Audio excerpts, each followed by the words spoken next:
la pratique spirituelle, en réalité, elle englobe toute chose. Donc les ponts peuvent se faire avec toute chose dans notre quotidien.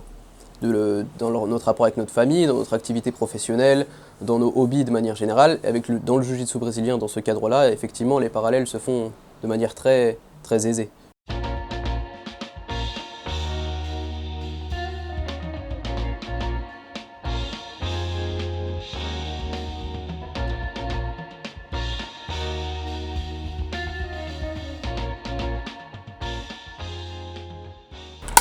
Alors Yanis, bonjour. Bonjour, Merci d'avoir accepté mon invitation. avec plaisir. Alors comme tu le sais, je t'accueille aujourd'hui dans le cadre d'une web émission signée Lumière et Cheminement, pendant laquelle on a le plaisir d'accueillir des passionnés et des cheminants.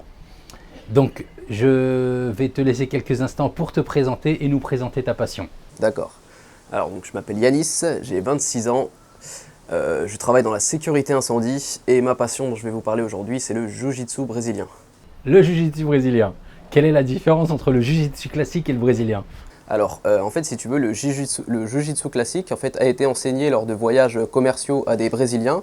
Donc, c'est un Japonais qui a rencontré un Brésilien qui lui a enseigné et le Brésilien, en fait, qui avait un petit gabarit, a remodelé les techniques pour les adapter à son gabarit et ensuite on popularisé le sport. Tu veux que je te fasse l'histoire du sport brièvement ou... Ah bah avec plaisir, avec plaisir. Ok, donc en gros c'est une famille qui s'appelle les Gracie au Brésil qui en fait donc ont fait évoluer ce sport, donc du jiu-jitsu classique au jiu-jitsu brésilien en modifiant les techniques. Et ensuite en fait la particularité c'est que ils ont popularisé ce sport en fait en faisant des défis. C'est-à-dire qu'ils ont lancé un challenge à peu près n'importe qui de n'importe quel autre art martial à venir les défier en combat et à voir tout simplement qui est le meilleur en fait. Oh, ça me rappelle un peu Bruce Lee, ça. Ouais, c'est ça, ouais. D'accord. Et du coup, en fait, c'est de cette opposition que le jiu-jitsu brésilien s'est popularisé en fait. Ensuite, il y a eu ce qu'on appelle pour ceux qui connaissent, aujourd'hui, on a les galas d'arts martiaux mixtes. Oui. Et en fait, Le MMA. C'est ça exactement, le MMA. Et en fait, comment a commencé le MMA? C'est justement à l'époque, c'était une opposition où chacun venait avec son art martial spécifique. Le boxeur, celui qui fait du taekwondo, du karaté, le jujitsuka. Et dans les premiers UFC, c'était vraiment en fait, voir quel était le meilleur art martial. Et donc, dans les premiers gala de MMA, c'est le jiu-jitsu brésilien qui l'a emporté parce que en fait, la plupart des arts martiaux s'occupent de la partie debout, donc les coups de poing, les coups de pied, etc. Le jiu-jitsu brésilien s'occupe de la partie au sol. Donc en fait, c'est beaucoup plus facile d'amener quelqu'un au sol et une fois sur ce terrain-là, s'il connaît rien, il va se faire facilement maîtriser. C'est comme quelqu'un qu'on jetterait dans l'eau et qui ne sait pas nager que de mettre quelqu'un KO debout avec un coup. Donc voilà, c'est comme ça. Donc dans les premiers, on cherchait à départager les disciplines. C'est ça, quelle était la meilleure. Et aujourd'hui, on cherche à savoir qui est le meilleur combattant. C'est ça, aujourd'hui, en fait, tout le monde est bon dans tout. Et après, il y a des spécialistes, mais tout le monde a une base dans tout, ce qui n'était pas le cas à l'époque. Depuis combien de temps tu pratiques le jiu-jitsu brésilien? Alors, j'ai commencé à l'époque du lycée. Oui. Donc ça fait, je dirais, à peu près 7 ans, avec quelques intervalles, quelques pauses, voilà. Donc 7 ans. 7 ans. Et tu as déjà fait de la compétition? J'ai fait de la compétition, oui. Concrètement, oui. Qu'est-ce que ça t'apporte au quotidien, cette pratique du jiu-jitsu brésilien? Alors déjà, je dirais que c'est un excellent anti-stress. C'est un sport qui est très beau, très stratégique, mais aussi difficile.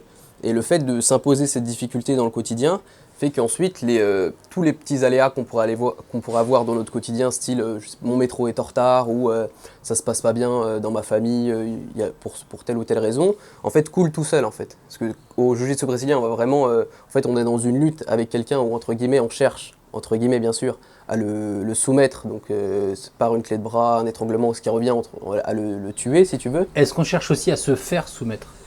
Dans le sens où oui, effectivement, quand on va combattre, on cherche le combat. On cherche à soumettre la personne. Mais c'est bien connu dans le cheminement spirituel. Il y a aussi la nécessité d'être soumis, la nécessité d'avoir cette soumission ou une personne qui va être là pour nous aider à aller dans ce sens-là. Est-ce que dans le jiu-jitsu, on a cette envie aussi de se faire soumettre d'une certaine manière? Alors, vis-à-vis de nous-mêmes dans un cadre tout seul, physiquement c'est impossible. Dans l'opposition avec quelqu'un, justement, en fait, c'est ce qui va nous faire grandir. Comment ça, c'est impossible de se soumettre tout seul? Tu essayes de te soumettre seul en pratiquant le jiu-jitsu brésilien? Non. Est-ce que ton corps est capable de te soumettre? Mon corps, tout dans un rapport où je suis seul avec moi-même. Est-ce que tu peux faire une auto-soumission physique? Non. Et donc, ok. Et donc, tu as nécessairement besoin d'une personne pour te J'ai soumettre? nécessairement besoin d'un partenaire, en fait, c'est ça, qui va Ok. être mon miroir, Ah, très qui va me intéressant. montrer mes défauts, mes faiblesses, comme dans le cheminement spirituel, et pour m'amener à avancer, en fait. Et donc, il te montre ces défauts-là en te soumettant.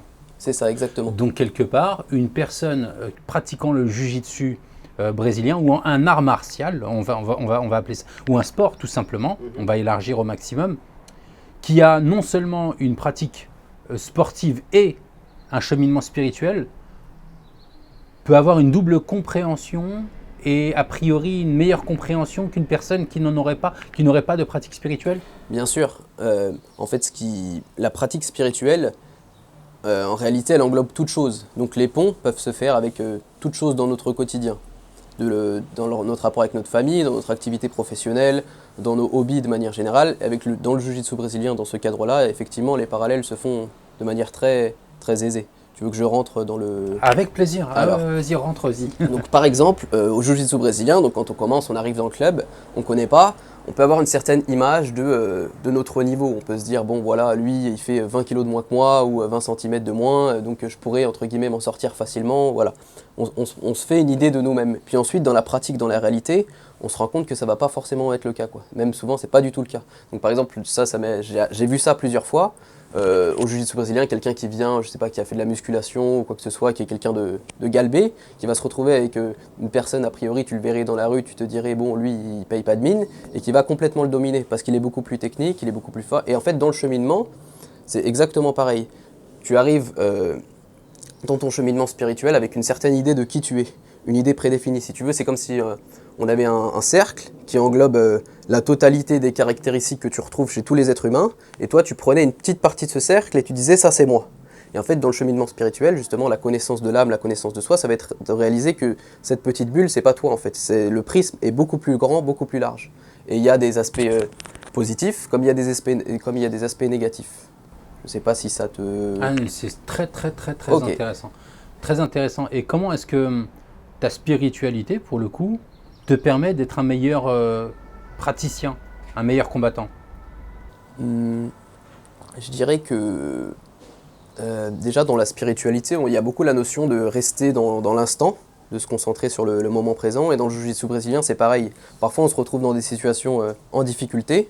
Et quand on est en difficulté, si on commence à paniquer, si on commence à anticiper, etc., bah là, on va se compliquer encore plus la tâche. On va se rajouter un poids mental à une activité à la base qui est purement physique, au lieu de rester dans l'instant et par là attendre que les choses se passent ou chercher à s'en sortir, etc. Et dans le cheminement, bah, c'est pareil en fait. C'est pareil. Donc il y a cette notion de rester dans l'instant présent. Après, je dirais que c'est dans le cheminement, comme dans le jiu-jitsu brésilien, c'est la même chose. C'est-à-dire que dans ton quotidien, on a tendance à le faire parfois de manière inconsciente pour se donner une meilleure image de nous-mêmes, à entre guillemets se mentir à nous-mêmes. Donc dans une situation où il nous arrivait ça, on va se dire oui, mais j'aurais pu agir de telle sorte, j'aurais pu faire ceci, cela, et on va modifier la réalité dans notre mental pour la rendre plus acceptable. Dans le cheminement, comme dans le jiu-jitsu brésilien, ça c'est impossible. C'est-à-dire que tu te retrouves face à quelqu'un, si cette personne elle te fait dans ce qu'on appelle un randori, une lutte de 5 minutes, elle te fait taper 10 fois, elle te soumet 10 fois, ben c'est la réalité en fait. Et tu dois l'accepter pour réaliser tes faiblesses et pouvoir avancer. Et dans le cheminement c'est pareil. On va te montrer des aspects de ton âme qui ne sont pas forcément reluisants, tu peux essayer d'esquiver, etc. Mais tu ne vas pas avancer tant que tu n'auras pas accepté pleinement cela. Alors accepter pleinement cela, mais pour accepter... Pour le cheminement, pour accepter pleinement cela, il faut avoir quelqu'un qui te soumette. Il faut avoir quelqu'un qui te maîtrise. Bien sûr. Comment est-ce que tu trouves ça? Alors dans le cheminement, pour mon cas, pour ma part, c'est un maître spirituel qui va agir comme un miroir. Et c'est ce miroir en fait qui va me refléter mes défauts, mes faiblesses, mes manquements dans l'espoir que j'avance. Tout comme dans le jiu-jitsu brésilien, tu as un partenaire donc qui va par exemple te dominer, te montrer si dans telle zone du combat tu as des manquements et ainsi de suite. Et c'est par cette opposition, ce miroir que tu vas avancer, accepter tes manquements et réaliser... Est-ce que tu as cette notion d'opposition avec le maître spirituel? Ou est-ce qu'au contraire, le maître spirituel est là rien que pour toi? Alors que ton adversaire dans le jiu-jitsu, il y a cette véritable opposition. C'est toi contre lui ou lui contre toi. dans le cadre du maître spirituel, comment ça se passe? Je dirais qu'il y a les deux. Il est là pour toi, et en même temps, il y a cette opposition. C'est-à-dire que, je fais quel exemple concret je pourrais donner? On va donner un exemple, donc avec mon maître spirituel, il y a cette notion de dualité et d'opposition. C'est-à-dire que si tu viens vers lui en le reconnaissant comme maître spirituel, il va t'éduquer. Donc du coup, toi tu vas te placer comme dans une position d'élève, et lui va se placer dans une position de maître. Mais ça peut arriver aussi, comme on l'a vu, des gens qui viennent voir notre maître spirituel et qui sont dans l'orgueil, qui pensent justement que c'est eux qui ont quelque chose à enseigner, etc. Et justement là, le maître spirituel, lui, comme sa connaissance de l'âme est parfaite, il va s'opposer à cela. C'est-à-dire la personne va manifester l'orgueil, et lui c'est possible qu'il manifeste au contraire, il va se placer comme un disciple, comme un élève, même s'il a plus de connaissances que lui. Voilà. Et il ne va pas tenter de le dominer. Ça dépend des situations, ça dépend de ce que la personne a besoin. En fait, le maître spirituel, sa caractéristique, c'est qu'étant donné qu'il a fait le chemin de la connaissance de soi, il connaît son âme. Du coup, il saura en fait s'adapter à chaque personne, ce qu'il faut lui donner ou ne pas lui donner. Et comment est-ce que, pour le coup, on a vu comment est-ce que ton cheminement personnel te permet d'être un meilleur combattant, un meilleur praticien de jiu-jitsu brésilien. La question que j'ai envie de te poser maintenant, c'est comment est-ce que le jiu-jitsu brésilien te permet d'être un meilleur cheminant? Alors, déjà, comme j'ai dit au début, le fait de pratiquer un sport qui est un sport difficile, une pratique physique intensive, facilite toute chose en dehors de cela. Toute notre énergie, elle est canalisée là-dedans, et ensuite, on est une meilleure version de nous-mêmes, donc que ce soit dans le cheminement ou dans toute autre chose. Donc déjà, il y a ça. Et ensuite, je dirais que comme les ponts se font facilement, si on arrive à régler un problème dans le jiu-jitsu brésilien, on va pouvoir peut-être trouver un parallèle dans notre cheminement et inversement. Donc c'est-à-dire que à la base, c'est deux choses totalement différentes, mais au final, si on trouve une solution dans l'un, on peut l'appliquer à l'autre. Si j'ai un problème dans mon cheminement, une situation qui se répète, à chaque fois je retombe dans le même problème, j'arrive pas à avancer, le fait de trouver une solution là-dedans, après je vais faire un parallèle avec le jiu-jitsu brésilien, sur telle technique, à chaque fois j'arrive pas à la placer, etc. Et donc je vais, comment je pourrais... Ouais, c'est ça, je vais faire un parallèle qui va me permettre de résoudre ce problème. Est-ce que l'adage un esprit sain dans un corps sain, quelle est la valeur à tes yeux de cet adage? Est-ce que forcément cette personne sera meilleure qu'une personne qui a tout simplement son esprit sain ou tout simplement un corps sain? D'accord. En fait, je dirais que les deux vont de pair. L'un va avec l'autre, en fait. C'est un esprit sain. Donc, quand on parle d'esprit, on pense à l'âme, le côté spirituel de l'homme. Va forcément en fait entraîner un corps sain. Dans ce sens-là, donc c'est-à-dire que quelqu'un qui est réalisé spirituellement, forcément en fait cette réalisation spirituelle va s'étendre dans tous les domaines de sa vie. Donc dont le sain, quand on pense à sain, un corps sain, ça peut être que ce soit la pratique du sport, que ce soit l'alimentation, etc. Donc dans ce sens-là, Donc, on peut être gros et avoir un corps sain. Il y a une question de morphologie, c'est sûr. Mais après, l'alimentation, c'est au-delà aussi de, je pense, l'aspect juste physique, quoi. C'est la façon dont tu vas te sentir à l'intérieur de toi-même et qui va influer le reste de la façon dont tu vas réfléchir. Tout ça, en fait, toute ton alimentation va jouer sur tout ça. Après, ça, c'est des questions sur lesquelles, je te cache pas, je suis pas spécialiste. Mais ouais, je dirais que, par contre, du coup, ce que je pensais, c'est qu'un corps sain n'entraîne pas forcément un esprit sain. C'est-à-dire que quelqu'un peut avoir un style de vie où il fait du sport tous les jours, il mange de manière très saine, etc. Mais ça ne veut pas dire que spirituellement, il va être réalisé en fait. Donc au contraire, il peut tirer même un certain orgueil parce que l'âme tend vers cet aspect, on va dire, seigneurial, cet aspect orgueilleux. Et donc tirer un orgueil et se dire, voilà, moi je fais du sport, moi j'ai ceci, moi j'ai cela, alors qu'un tel, je ne sais pas, peut-être le juger sur son aspect physique ou autre chose. Quelle est la principale différence de ton point de vue entre une personne qui va avoir les deux pratiques et une personne qui ne va pas avoir ces deux pratiques? Quand tu dis les deux pratiques, c'est-à-dire? C'est-à-dire la pratique spirituelle et la pratique physique. Ah d'accord, ok. Alors, la différence, ça va être que la- si on est juste sur la pratique physique, on est sur quelque chose, une enveloppe, quelque chose de superficiel. C'est-à-dire, on va dire que tu vas prendre deux personnes. Une personne qui a que la pratique physique et une personne qui a la pratique physique et la pratique spirituelle. Dans l'apparent, dans ce qu'on va voir avec nos yeux, on va les voir faire la même chose. Mais pourtant, dans la réalité intérieure de l'homme, ce sera totalement différent. C'est-à-dire que, par exemple, on peut appliquer ça au sport, on peut appliquer ça à la spiritualité, à toute chose. La personne qui va ne faire que les actes du corps, on va dire, justement, elle ne connaît pas les travers de son âme. Et du coup, elle va, bien que dans l'apparent, elle fasse tout ce qu'il faut, tout ce qui est bien, et se dire, en fait, ça va l'enorgueillir. Elle va se dire, justement, moi, je suis quelqu'un de meilleur qu'un tel, qui ne fait pas ce que je fais, et ainsi de suite. Du coup, elle va tirer une certaine vanité d'une pratique qui est censée, justement, à la base, la ramener à quelque chose de plus profond, en fait. Humilité. Une certaine humilité. Tandis que la personne qui est réalisée spirituellement, elle va faire les actes que fait la personne du corps, ce qu'on appelle les actes du corps, et pourtant, en fait, ça va, au contraire, pour elle, ce sera un rabaissement, une humilité, et ce sera absolument pas quelque chose dont elle va tirer un orgueil par rapport à autrui. Est-ce qu'on peut imaginer, par exemple, une scène ensemble? Nous sommes dans une grande salle, dans un grand gymnase où il y a une compétition. Et puis il y a plusieurs tatamis, il y a plusieurs tapis, il y a plusieurs rings en fonction de la pratique qu'il y aura. Et on voit tantôt donc deux personnes en train de combattre, une personne qui gagne et qui est très contente et qui exprime sa joie de manière très prononcée, alors que la personne qui aura perdu va être plutôt calme, renfermée sur elle-même et dans l'introspection.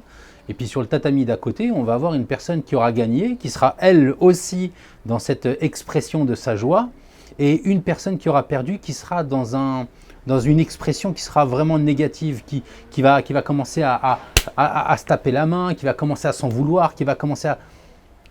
Est-ce qu'on serait capable, en regardant ces deux images, de se dire, tiens, telle personne est une personne spirituelle ou qui a un cheminement spirituel et une personne qui n'a pas un cheminement spirituel?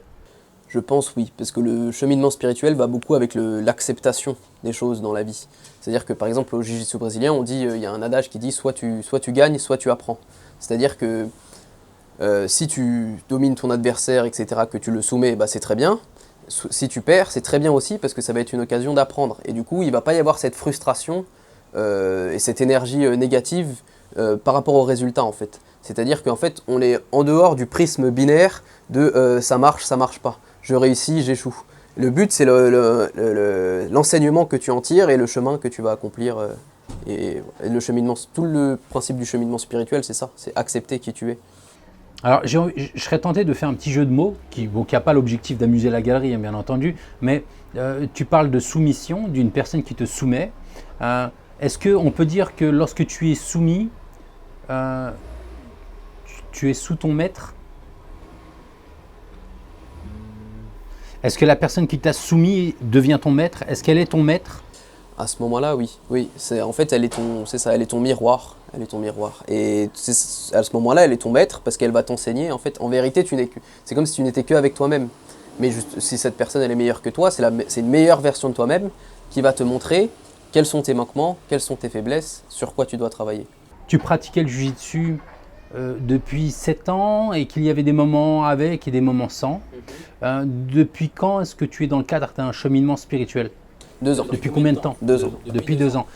Est-ce que tu vois une différence entre Yanis dans les 5 premières années de sa pratique de jiu-jitsu sans cheminement spirituel et Yanis avec ce cheminement spirituel? Bien sûr, bien sûr.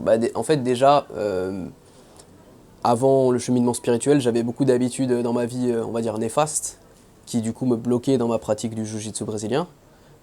Ça pouvait être des dépendances, des choses comme ça. Et le cheminement spirituel m'a amené à m'en libérer. Donc du coup, forcément dans ma pratique, je suis plus régulier, je suis plus assidu, je suis plus enthousiaste. Déjà, il y a ça. Et en fait, il y a aussi, comme on a déjà dit, une profondeur que je n'avais pas avant en fait, dans la pratique du jiu-jitsu brésilien. C'est ça, c'est que tu peux prendre deux personnes qui vont faire la même chose, mais en fait c'est ça, je trouve que la beauté dans l'être humain, c'est cette dualité entre l'extérieur et l'intérieur. Dans l'extériorité, tu vas avoir deux personnes qui font la même chose, dans l'intériorité, il y en a une qui va avoir des compréhensions différentes, qui va aller plus profondément, dans la même, pourtant c'est la même chose dans l'apparent. Et dans le jiu-jitsu brésilien, bah, c'est exactement ça. Je fais des liens que je ne faisais pas avant, du coup ça m'a débloqué dans certaines situations, et bah, le cheminement spirituel de base, me sentant mieux avec moi-même, m'a libéré de beaucoup de travers que j'avais avant et qui m'entravaient dans ma pratique du jiu-jitsu brésilien comme dans pas mal d'autres choses dans ma vie. Est-ce que tu peux devenir meilleur combattant, meilleur praticien de jiu-jitsu seul, sans maître, ou en tout cas sans enseignant pour Non, le coup? c'est pas possible. Est-ce que le fait de te confronter à des adversaires ne serait pas suffisant? En fait, quand tu te confrontes à des adversaires, si ces adversaires sont meilleurs que toi, à ce moment-là, c'est tes maîtres, en fait, si tu veux. Le maître, tu peux le personnifier, c'est-à-dire que tu as le professeur qui va venir, qui va t'enseigner les techniques, etc. Mais dans tes randonnées, tu vas pas toujours tourner avec ton professeur. Tu vas être avec un tel, puis avec un tel, et avec un tel. Mais à ce moment-là, c'est ces personnes-là qui vont être tes professeurs. C'est ça. C'est là, comme un prolongement, on va dire. Quel serait selon toi le résultat d'une personne qui tenterait d'apprendre le jiu-jitsu seul sans maître? Je dirais que c'est possible qu'elle progresse un petit peu, mais en fait, très vite, elle va faire le tour d'elle-même, en fait. C'est Pour être cartésien, le résultat, ce serait quoi? Le résultat, c'est elle va très vite atteindre un plafond et il y aura pas elle ne pourra pas atteindre plus d'un certain niveau, quoi. Ouais. Donc, on pourrait supposer que contre n'importe quel adversaire qui, lui, aurait un maître, il se fasse mettre au tapis et se fasse soumettre. Exactement. Et en fait, si je te pose cette question, c'est justement pour faire le parallèle avec une personne qui voudrait agir, qui voudrait évoluer spirituellement tout seul. Quel est son risque à cette personne-là? Son risque à cette personne-là, c'est que elle se lance dans une quête, comment dire, sans... Justement, en fait, c'est-à-dire qu'en se lançant dans si tu veux, tu peux passer 10 ans, 20 ans dans une quête spirituelle avec toi-même. Je sais pas, par exemple, tous les jours, tu vas faire de la méditation ou des choses comme ça. Mais au final, en réalité, tu ne vas pas avancer, en fait, tout simplement. Contrairement à une personne qui est depuis 1 an ou 2 ans sous la tutelle d'un maître spirituel, qui lui connaît tous les travers de l'âme et va la faire progresser étape par étape. Donc moi, par exemple, je peux te donner mon exemple. Donc ça fait 2 ans que je suis dans une voie soufie. Avant, je me cherchais déjà spirituellement, en fait. J'avais un certain mal-être que je cherchais à compenser qui m'a amené à rechercher des choses spirituellement. Donc j'ai fait de la méditation, j'ai fait beaucoup de recherches spirituelles, d'expériences spirituelles. Et je peux te dire qu'en 2 ans, ce que j'ai vécu sous la tutelle d'un maître dans la voie soufie, ça n'a rien à voir, en fait. Ça n'a rien à voir. Parce que j'aurais pu passer 20 ans à faire ce que je faisais avant, voilà, de la méditation, ceci, cela, ça m'aurait... j'aurais pas vécu quelque chose d'une profondeur de ce que je vis actuellement, en fait. Et quel conseil tu donnerais à une personne qui voudrait faire un art martial, mais qui n'oserait pas, typiquement comme moi? L'objectif, c'est pas de me donner de conseils à moi, mais voilà, je pense avoir un certain âge et avec le travail... c'est un petit peu compliqué, on a peur de se blesser. Qu'est-ce que tu... Bien sûr. Je lui dirais en fait déjà pour une première d'aller voir sur place, parce que souvent en fait on se fait une perception. C'est en fait souvent le problème quand on veut se lancer dans quelque chose, et ça justement c'est un peu pareil pour toutes les activités. Par exemple pour le cheminement spirituel c'est pareil. Entre le moment où on se dit qu'on aimerait bien faire la chose et le moment où on le fait, il y a tout un phénomène d'anticipation qui se crée en fait. Et on va se mettre nous-mêmes des obstacles intérieurs en se disant oui mais il y a ceci, il y a cela, il y a ceci. Donc à partir du moment où on a l'envie, je pense que le but c'est de se lancer le plus rapidement possible. Même pas forcément aller faire un entraînement, juste aller voir comment ça se passe, discuter avec des gens qui en font, etc. Et en fait on va se rendre compte que 95% de tous les blocages qu'on s'était fait, c'était que des perceptions illusoires, quoi, finalement. Par exemple, le jiu-jitsu brésilien. Si tu regardes d'un point de vue extérieur, tu vas voir des gens qui sont en train de... Ça peut paraître violent, mais en réalité, si tu demandes à quelqu'un qui pratique, il va te dire non, c'est hyper stratégique, c'est beau, il va y avoir une profondeur il va même pas penser à l'aspect entre guillemets barbare que quelqu'un verrait de l'extérieur, en fait. Et c'est ça, c'est qu'il y a une différence totale entre le pratiquant et la personne qui voit ça de l'extérieur. Ils n'ont pas du tout la même perception, pourtant c'est la même chose. Donc je dirais à la personne tout simplement de se lancer, de discuter avec des gens qui en font et de déconstruire son prisme, voilà. Yanis, pardon. Yanis, merci. Merci à toi. J'espère qu'on aura le plaisir de te retrouver lors d'une prochaine interview. Avec plaisir. Merci Yanis. Merci.